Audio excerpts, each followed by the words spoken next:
الحمد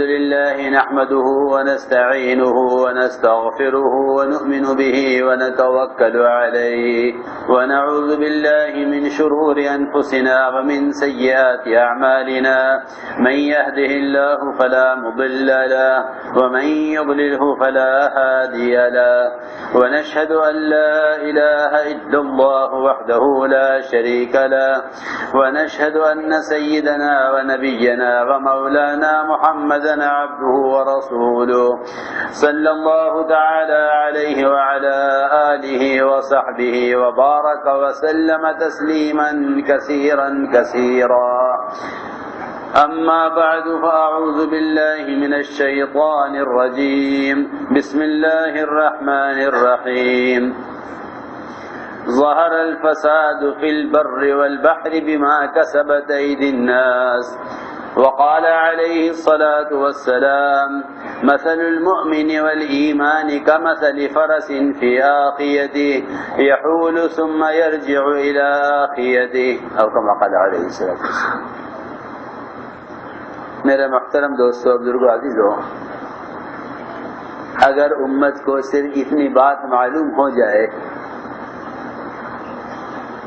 کہ نظام کائنات میں کسی خیر اور شر کے وجود میں آنے کا ظاہری اسباب سے کوئی تعلق نہیں ہے، اگر امت کو صرف اتنی بات معلوم ہو جائے. بکھرے موتی کے ڈیلی کلپس حاصل کرنے کے لیے اپنے گروپ میں اس نمبر کو ایڈ کریں 0096650897282 کہ نظام کائنات میں کسی خیر اور شر کے ظاہر ہونے کا اسباب سے کوئی تعلق نہیں ہے. اتنی بات کا سمجھ لینا حالات کے بدلنے کے لیے کافی ہے.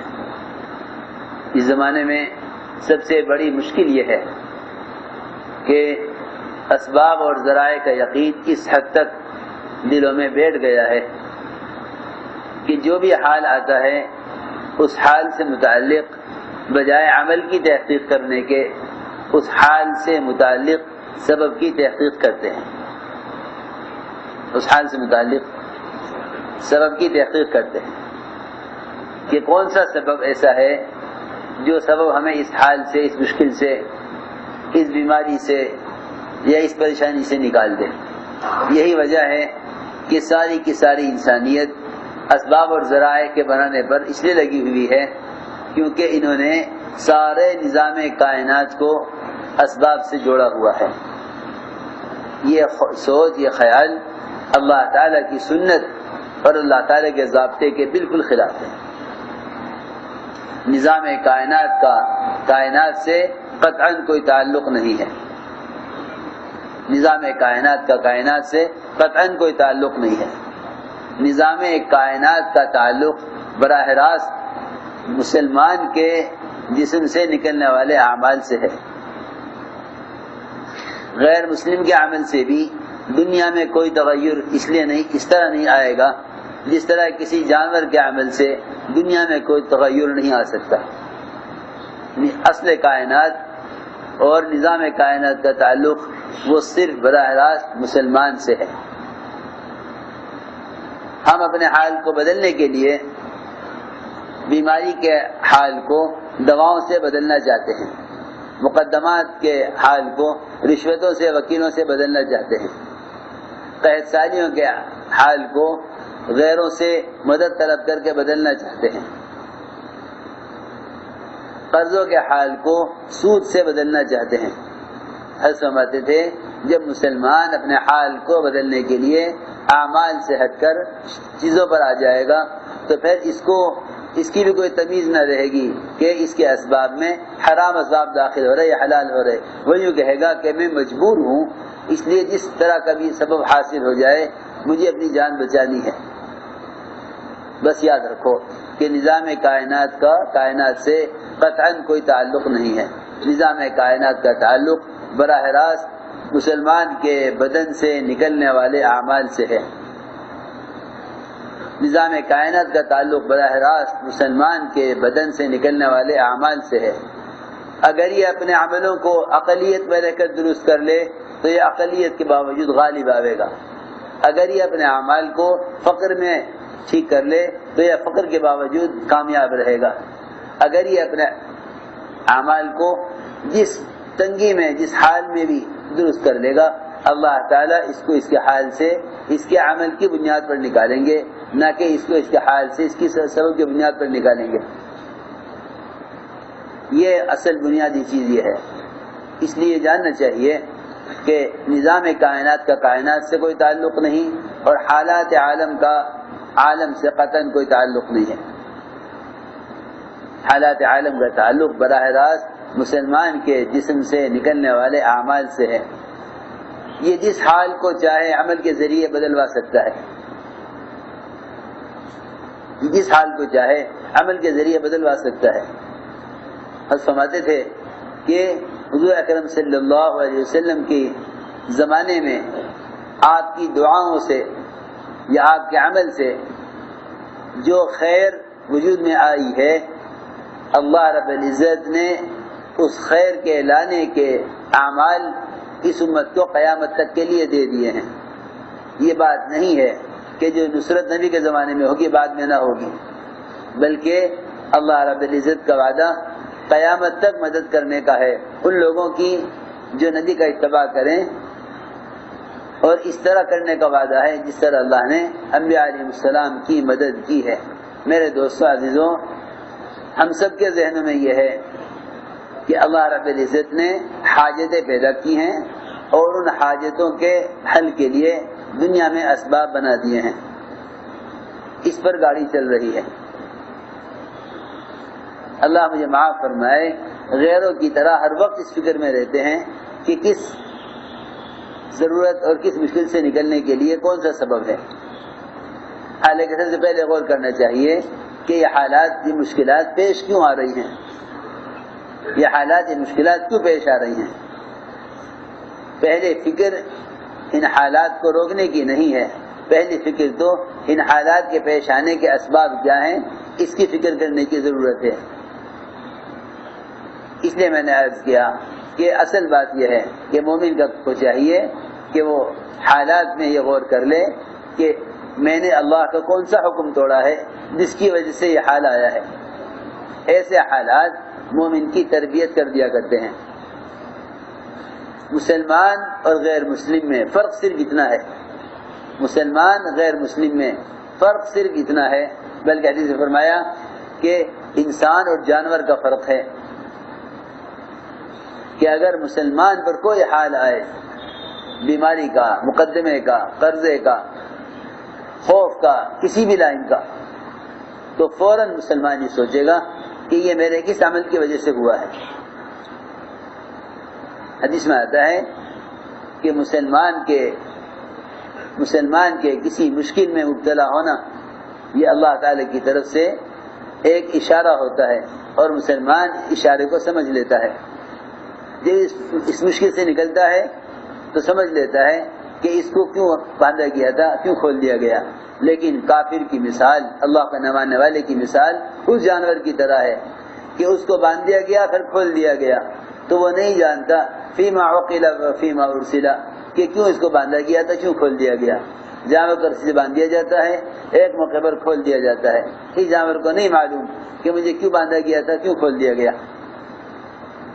روزانہ ایک جانور کا دودھ نکالنے کے لیے اس کے بچے کو لا کر تھنوں پر لگایا جاتا ہے تاکہ وہ دودھ اس بچے کی وجہ سے اتار دے۔ اس جانور کو نہیں معلوم کہ اس بچے کو کیوں لایا گیا تھا میرے تھنوں پر اور کیوں ہٹا دیا گیا۔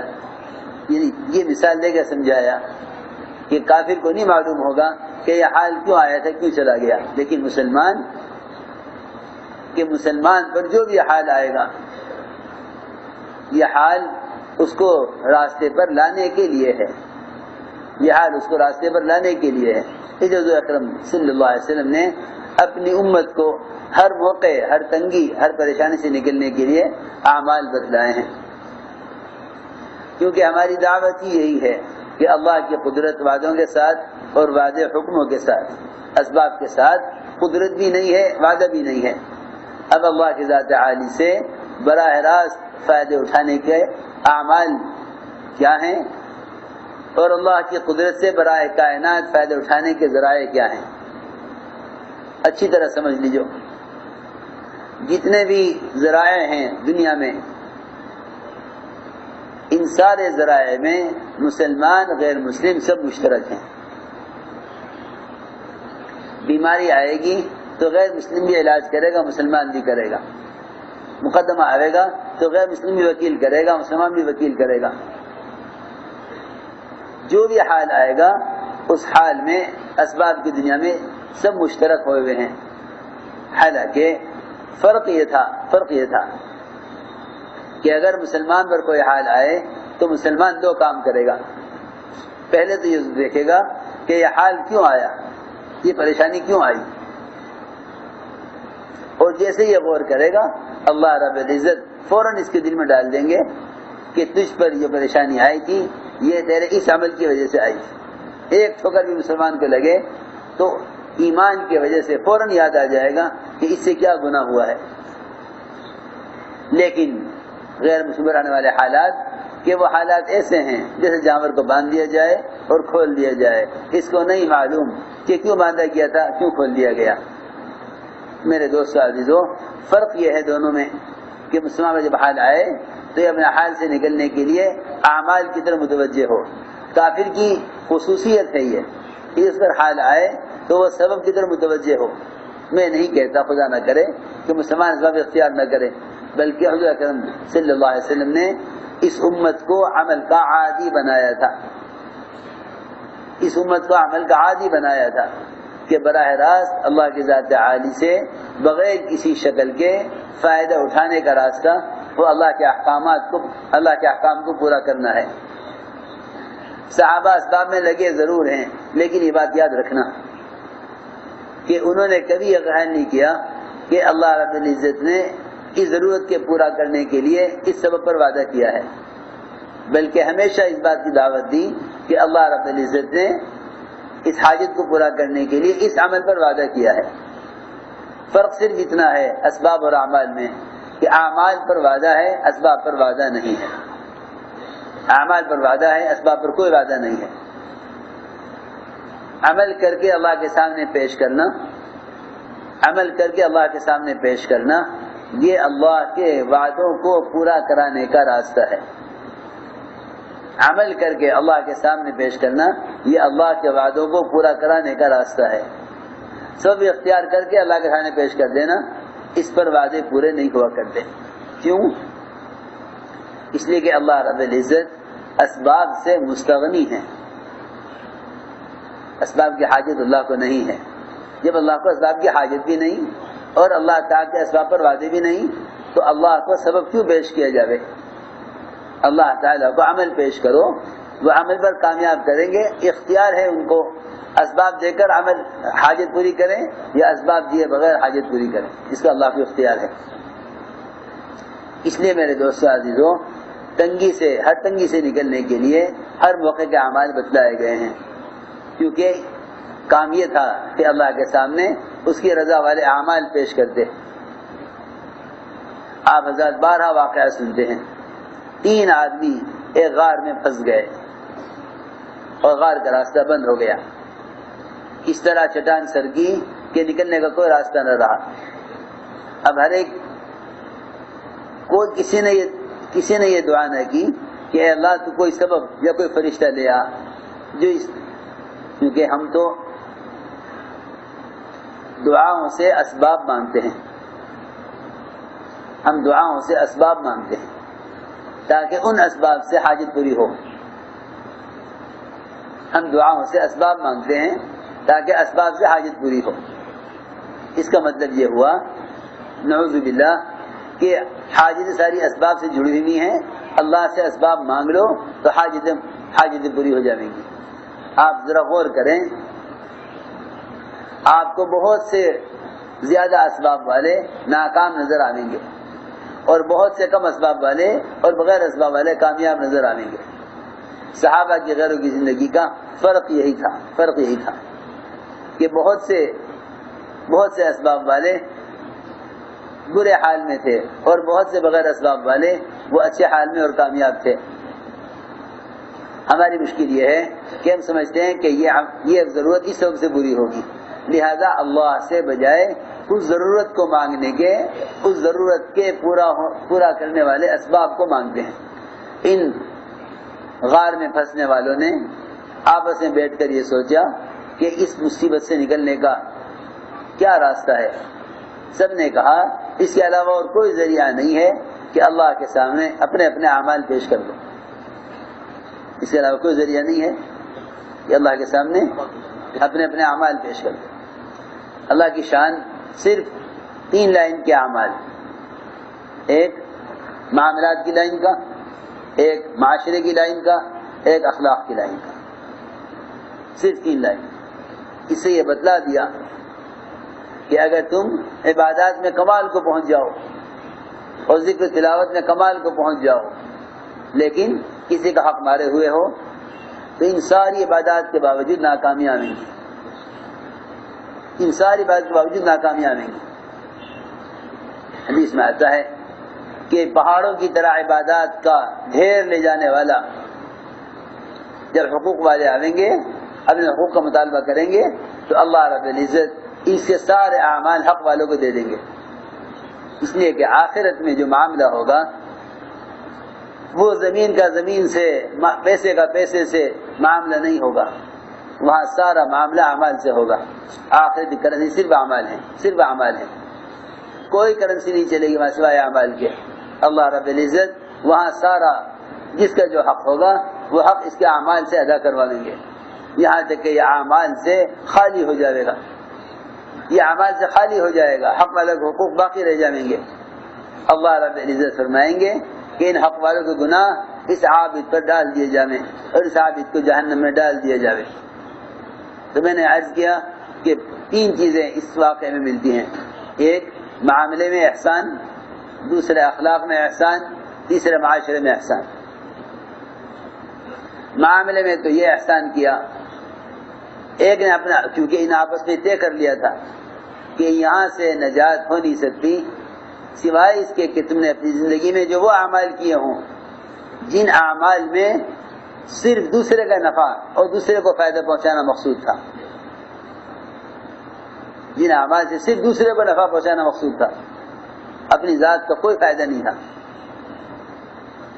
اپنی ذات کا کوئی فائدہ نہیں تھا، محض دوسرے کو فائدہ پہنچانا مقصود۔ اس لیے کہ جتنا امت میں فساد ہے وہ دوسروں سے نفع اٹھانے کی وجہ سے ہے، دوسروں سے نفع اٹھانا یہ جانوروں کا مزاج ہے اور نفع پہنچانا یہ انسانیت کا تقاضا ہے۔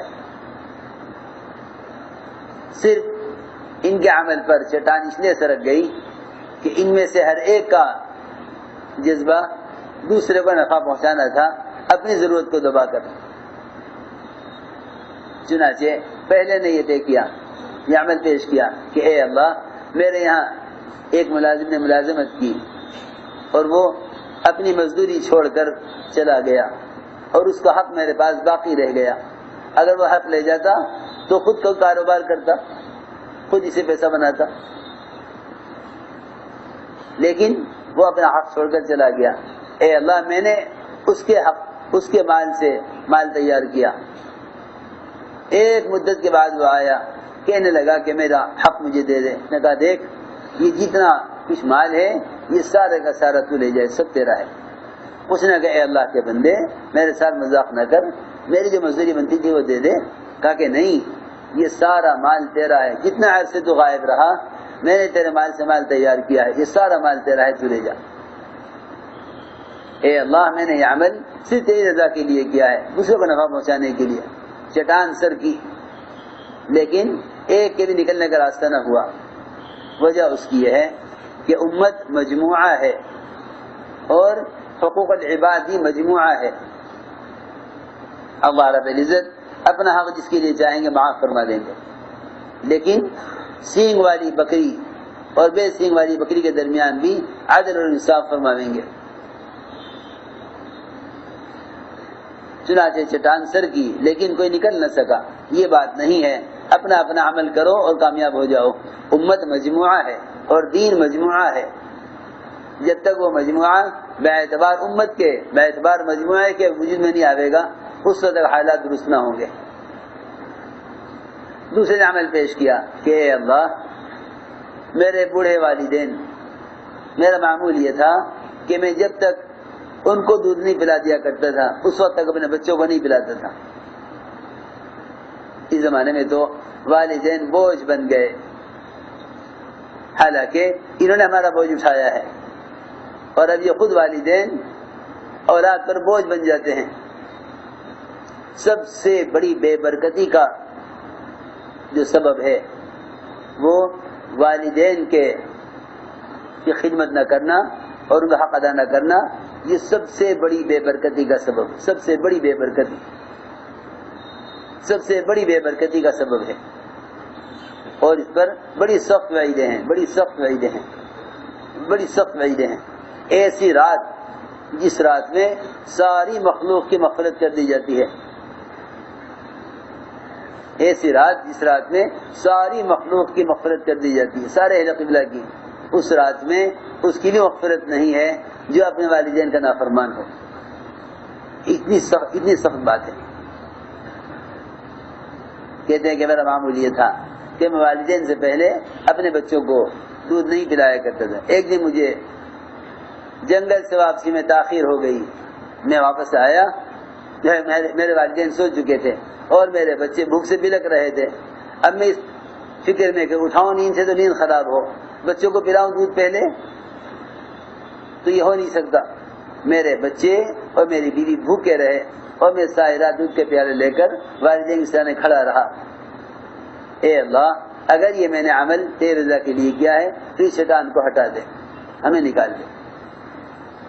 چٹان پھر ہلی اور سر کی، لیکن ایک کے بھی نکلنے کا راستہ نہ بنا، کیونکہ بات یہ نہیں ہے کہ اپنا اپنا عمل کرو اور کامیاب ہو جاؤ۔ ابو بکر صدیق رضی اللہ تعالیٰ عنہ آیت کے اس مفہوم کے خلاف خطبہ دیا کرتے تھے کہ اے مسلمانوں، تم نے اس آیت کا ترجمہ بالکل غلط کیا ہے، علیکم انفسکم لا یضرکم من ضل اذا اهتدیتم، کہ اپنے اپنے عمل کی فکر کرو، دوسروں کو چھوڑو۔ فرماتے تھے اس آیت کا ترجمہ ہرگز یہ نہیں ہے، ہرگز یہ نہیں ہے، اس آیت کا مطلب ہرگز یہ نہیں ہے کہ اپنا اپنا فکر کرو، جس کو جو عمل کرے گا وہ کامیاب ہو جائے گا۔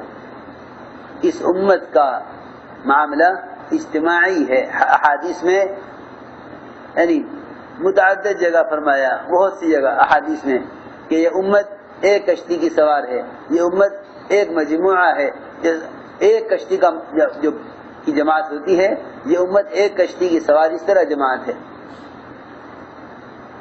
اگر اس میں سوراخ کیا جائے گا تو سوراخ کرنے والا نہیں ڈوبے گا، بلکہ اس کشتی میں جتنے نیک لوگ ہیں وہ سب ڈوبیں گے۔ امت کا مسئلہ ہمیشہ اجتماعی فرمایا گیا ہے۔ چنانچہ تیسرے نے اپنا عمل پیش کیا کہ اے اللہ میری چچا کی لڑکی جو مجھے انتہائی محبوب تھی، مجھے اس سے بہت محبت تھی، میں اس سے خلوت چاہتا تھا، وہ اس کے لیے تیار نہیں ہوتی تھی، پھر وہ تنگ ہو کر پریشان ہو کر میرے پاس محتاج بن کر آئی، میں نے شرط لگا لی کہ تو مجھے اپنے ساتھ خلوت کا اور برے کام کا موقع دے تو میں تیری مدد کروں گا۔ وہ اس کے لیے تیار ہو گئی۔ میں نے اس کو 120 دینار دینے طے کیے اور کہتے اے اللہ جب میں اس کی ٹانگوں کے درمیان بیٹھ گیا برے ارادے سے، محض مجھے تیرا خیال آیا، محض تیری وجہ سے میں نے کام نہیں کیا، اور جو مال دینے طے ہوا تھا وہ اس کو دے دیا۔ لڑکی نے کہا جب شرط آپ کی پوری نہیں ہوئی تو یہ مال کیوں دے رہے ہو؟ کہ نہیں یہ مال تیرا حق ہے، یہ میں تجھے دے رہا ہوں، لیکن میں یہ کام تیرے ساتھ نہیں کروں گا۔ اے اللہ اگر میں اس سے اندازہ کرو اللہ تعالیٰ کی طرف سے جب زنا سے بچنے کا حکم ہے اور اللہ نے اس کو حرام کر دیا، جب اس سے بچنے پر چٹائی کی جگہ سے سرک سکتی ہے، حرام سے بچنے کے عمل میں اتنی قوت ہے، تو اس سے اندازہ کرو کہ عبادات میں اور اعمال کے اندر کیا قوت ہوگی، جو کام حلال ہیں ان پر چلنے کی کیا قوت ہوگی جب ایک حرام سے بچنے کے عمل میں یہ قوت ہے۔ مجھے تو اس واقعے سے اتنا عرض کرنا تھا کہ ان میں سے کسی نے یہ نہ کہا کہ کوئی سبب اختیار کرو اور کوئی اللہ سے ایسے اسباب مانگو جو اسباب اس شیطان کو ہٹا دیں. سب نے کہا اللہ کے سامنے اپنے اپنے اعمال پیش کر دو. اللہ رب العزت ان عملوں پر، اس عمل پر اللہ رب العزت ہمیں نجات دے دیں گے. اس لیے میرے دوستو عزیزو، یہ جو ساری بات کا خلاصہ صرف یہ اتنا عرض کرنا تھا کہ اللہ تعالیٰ کے سامنے عمل پیش کیا جائے، اللہ کے سامنے عمل پیش کیا جائے، اس لیے کہ یقینی بات ہے کہ اللہ کی قدرت وعدوں کے ساتھ اور وعدے حکموں کے ساتھ، اسباب کے ساتھ قدرت بھی نہیں ہے، وعدہ بھی نہیں ہے. اگر اجتماعی طور پر امت ان اعمال پر آ جائے، کیونکہ اصل میں پورا دین پوری امت میں باعتبار امت کے وجود میں آوے، یہ ہے اللہ کی طرف سے برکتوں کے نزول کا سبب. ہم جتنے صحابہ کے زمانے کے واقعات سنتے ہیں، غیبی نصرتوں کے اور بارشوں کے وقت پر نازل یہ برسنے کے، اور جتنے بھی واقعات ان کی برکتوں کے ہیں، اور یہ کچھ ان کے ساتھ ظاہر کے خلاف ہوا ہے، اس کی بنیادی وجہ یہ تھی کہ صحابہ کرام کے زمانے میں مسلمانوں کا مجموعہ وہ پورے دین پر قائم تھا، وہ پورے دین پر قائم تھا، یعنی مسلمان دین پر مجتمع تھے، مسلمان دین پر مجتمع تھے. اصل اللہ کی طرف سے غیبی نصرتوں کے برکتوں کے نزول کا جو اصل بنیادی سبب تھا وہ یہ کہ مسلمان دین پر مجتمع تھے، اور ان کی اجتماعیت کی اصل وجہ یہ تھی کہ ہر فرد اپنے آپ کو باعتبار فرد کے نہیں سمجھتا تھا، بلکہ ہر شخص اپنے آپ کو باعتبار امت کے سمجھتا تھا، ہر فرد اپنے آپ کو باعتبار امت کے سمجھتا تھا. تو حدیث میں فرمایا کہ ساری دنیا میں بسنے والے مسلمان، ساری دنیا میں بسنے والے مسلمان ایک جسم کے اعضاء کی طرح ہیں. ساری دنیا میں بسنے والے مسلمان ایک جسم کے اعضاء کی طرح ہیں. فرمایا حدیث میں ساری دنیا میں بسنے والے مسلمان ایک جسم کے اعضاء کی طرح ہیں. اگر پیر کے انگوٹھے میں زخم ہوگا تو اس کے لیے آنکھ جاگے گی اور سارا بدن بے چین ہوگا. ہم نے کبھی اس حدیث کو اس اعتبار سے غور نہیں کیا کہ ساری کی ساری امت باعتبار دین کے ایک جسم کے اعضاء کی طرح ہے. ہم نے سمجھا کہ ساری کی ساری امت باعتبار دنیاوی ضرورت کے ایک جسم کے اعضاء کی طرح ہے. اگر فلاں علاقے میں بیماری پھیل جاوے، تعاون آ جائے، زلزلہ آ جاوے، تو ساری دنیا کے مسلمانوں کو اس کے لیے بے چین ہونا چاہیے. حالانکہ صورتحال یہ ہے کہ اگر کہیں کوئی آفت آ جاتی ہے یا کوئی مسلمانوں کو کوئی پریشانی آ جاتی ہے تو غیر مسلم بھی مدد کے لیے آ جاتے ہیں. کہیں زلزلے آ جاویں، کہیں ٹرین ٹکرا جاویں، خدمت کرنے والوں میں مسلمان غیر مسلم کو نہیں دیکھتے، بلکہ مسلمان غیر مسلم کو اور غیر مسلم مسلمان کو بچانے کی کوشش کرتا ہے. باعتبار جسمانی تکلیف کے ایک غیر مسلم بھی مسلمان کی تکلیف سے متاثر ہوتا ہے. اس حدیث پر غور کرو، اس حدیث پر غور کرو کہ سارے کے سارے مسلمان پوری دنیا میں بسنے والے وہ ایک جسم کے اعضاء کی طرح ہیں، ایک جسم کے اعضاء کی طرح ہیں باعتبار دین کے. ہم نے اب تک اس حدیث کو سمجھا باعتبار ضرورت کے، حالانکہ ضرورت میں غیر مسلم بھی کام آ جائے گا. ہم اس حدیث پر غور کریں باعتبار دین کے کہ اگر امریکہ میں رہنے والا مسلمان نماز چھوڑ رہا ہے تو ہندوستان میں رہنے والا مسلمان اس کے لیے ایسا بے چین ہو جیسا ایک آدمی کے پیر کے انگوٹھے میں زخم ہو تو اس کا سارا جسم اس کی وجہ سے بے چین ہو. یہ تھی جو میں کہنا چاہتا تھا. جب تک امت اس اعتبار سے عمل پر جب مجتمع نہ ہوگی، اس وقت تک وہ غیبی نصرتیں، وہ برکتیں جو دور صحابہ میں تھی امت انہیں دیکھ نہیں سکتی، امت انہیں دیکھ نہیں سکتی جب تک امت باعتبار امت کے اعمال پر مجتمع نہ ہو۔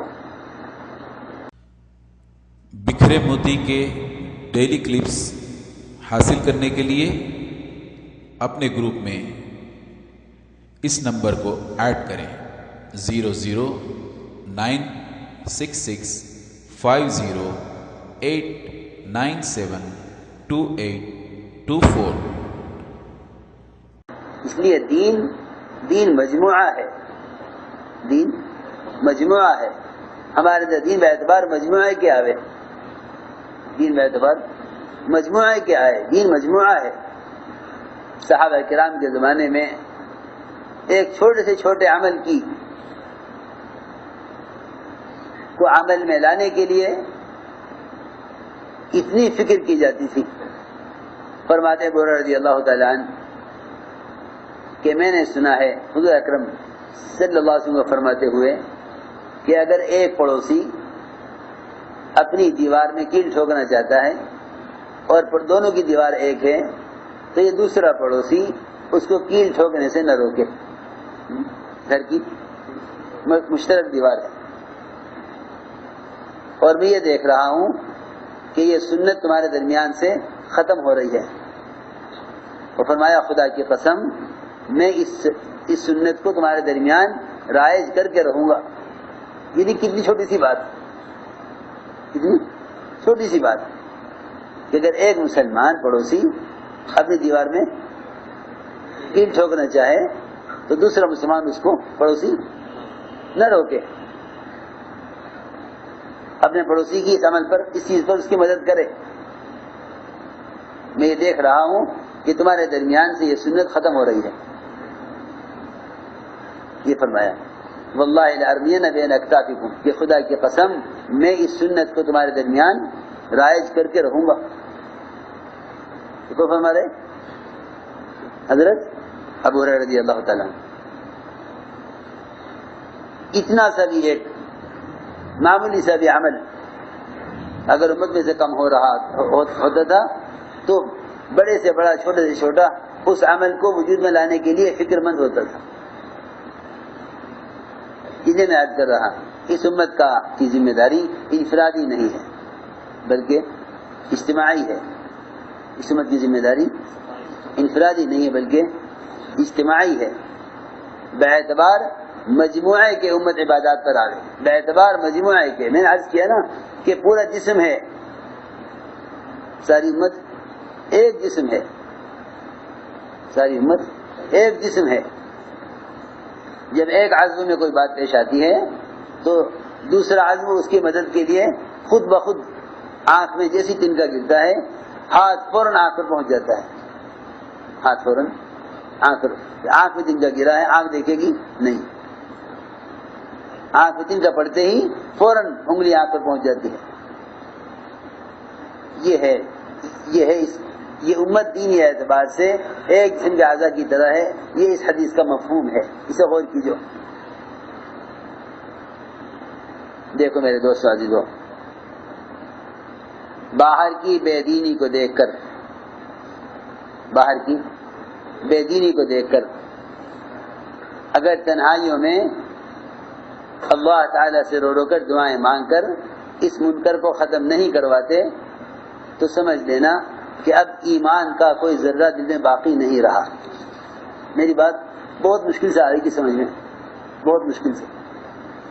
اگر ہم ساری امت اور ساری انسانیت کے لیے راتوں کو دعاؤں کے ذریعے ان کی ہدایت کے فیصلے نہیں کرواتے، اور جو منکرات نظر آ رہے ہیں ان منکرات کو روزانہ کی راتوں کی دعاؤں میں اللہ سے کہہ کر دعاؤں کے ذریعے ان منکرات کو ختم نہیں کرواتے تو سمجھ لو کہ اب دل میں کوئی ایمان کا درجہ باقی رہا نہیں ہے۔ میری بات بہت دھیان سے سنیے میں کیا کہہ رہا، یہ معمولی بات نہیں کہی میں نے، کیونکہ حدیث میں آتا ہے جو تم میں سے کسی منکر کو دیکھے اس کو چاہیے کہ وہ اپنے ہاتھ سے اس کو بدل دے، روکے نہیں ہے حدیث میں بلکہ اپنے ہاتھ سے اس کو بدل دے۔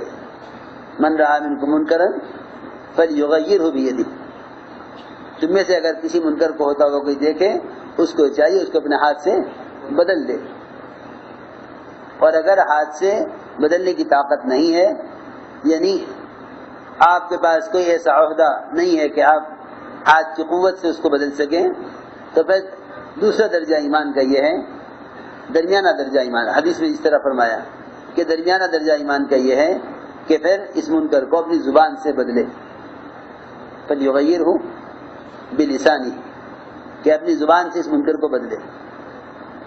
فَإِن لَّمْ يَسْتَطِعْ، اگر زبان سے بھی نہیں بدل سکتا، فَلْيُغَيِّرْهُ بِقَلْبِهِ، اب اس کو چاہیے کہ وہ اپنے دل کے ذریعے بدلنے کا مطلب یہ ہے کہ اللہ تعالیٰ سے دعاؤں کے ذریعے اس منکر کو ختم کروا دے۔ فَلْيُغَيِّرْهُ بِقَلْبِهِ، کیونکہ حدیث میں آتا ہے وہ دعا اللہ کے یہاں قبول نہیں ہوتی جس دعا میں دل شریک نہ ہو، اللہ غافل دل کی دعا قبول نہیں فرماتے۔ فَلْيُغَيِّرْهُ بِقَلْبِهِ کا مطلب یہ ہے کہ اس منکر کو اللہ سے کہہ کر اپنے دل کی قوت سے اور دعاؤں سے اس منکر کو بدلوا دے۔ اور اگر وہ یہ بھی نہیں کرتا تو اس کا دل ہر خیر سے الٹا ہو گیا ہے، اس کا دل ہر خیر سے خالی ہو گیا۔ اور یہ فرمایا حدیث میں کہ اس کے بعد کوئی درجہ ایمان کا ایک رائی کے دانے کے برابر بھی نہیں ہے۔ دیکھو میں بہت ضروری بات عرض کر رہا، یہ ادنا سے ادنا ایمان ہے۔ دیکھو حدیث میں یہ ادنا درجے کا ایمان ہے، یہ ادنا درجے کا ایمان ہے کہ مسلمان کسی منکر کو دیکھ کر اندر سے غمگین ہو اور کڑے اور کوشش کرے کہ اے اللہ میں بول نہیں سکتا اگر اس ماحول میں، یا میں کچھ کر نہیں سکتا تو اے اللہ تو اس منکر کو تو ختم کر دے۔ یہ ایمان کا سب سے، اسی طرح نا حدیث میں یہ ایمان کا سب سے آخری درجہ ہے۔ میں اپنے آپ سے پوچھوں اور اب میں ظاہر ہے کہ اپنے آپ سے پوچھے کہ دنیا میں جتنے منکرات ہیں ان سارے منکرات سے ہماری راتیں اور ہماری زندگی کتنی متاثر ہے، اور کتنا دعاؤں کا حصہ ہمارا امت کی ہدایت کے لیے ہے، کتنا حصہ دعاؤں کا امت کی ہدایت کے لیے ہے۔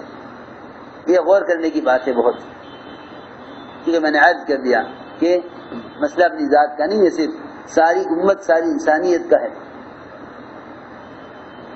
حضرت فرماتے تھے کہ دوسرے کو عمل کی طرف لانا اور دوسرے کو منکر سے بچانا یہ ایسا ہے جیسا اپنے دشمن اپنے پڑوسی کے گھر کی آگ کو بجھانا۔ اگر پڑوسی دشمن بھی ہوگا تب بھی آگ بجھائیں گے جا کر، کیونکہ برابر میں اپنا گھر ہے، یہ اپنے گھر کی حفاظت کے لیے پڑوسی کے گھر کی آگ کو بجھاوے گا،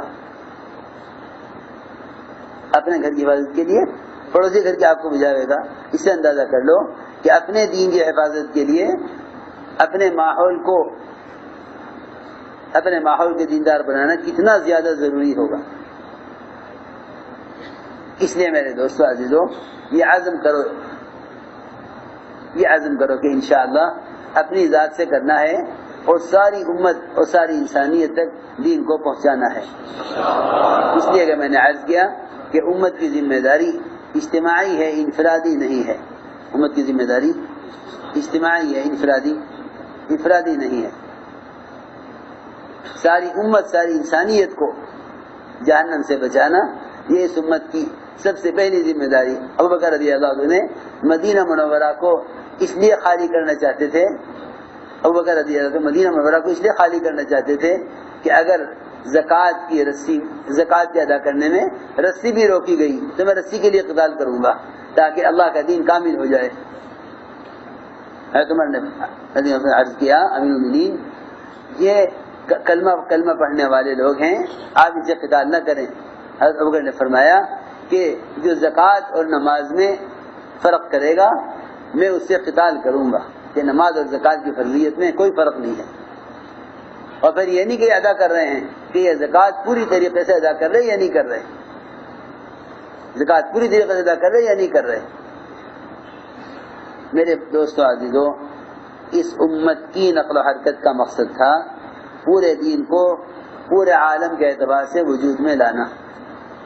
یہ اس امت کی نقل و حرکت کا اصل مقصد ہے، پورے دین کو پورے عالم کے اعتبار سے وجود میں لانا، یہ اس امت کی نقل و حرکت کا اصل مقصد ہے۔ کیونکہ اس راستے کی نقل و حرکت جاری پانی کی طرح ہے، جاری پانی پاک رہتا ہے، دوسروں کو بھی پاک کر دیتا ہے۔ رکا ہوا پانی ناپاک ہو جاتا ہے تو کنویں کو خالی کرنا پڑتا ہے۔ نہر کا پانی جاری ہوتا ہے۔ بس حضرت فرماتے تھے اس امت کی نقل و حرکت جاری پانی کی طرح ہے، جاری پانی پاک رہے گا اور پاک کرے گا۔ اس لیے ارادے کرو، نیتیں کرو کہ انشاءاللہ ہمیں سب کو اس کام کو کام بنانا ہے۔ اور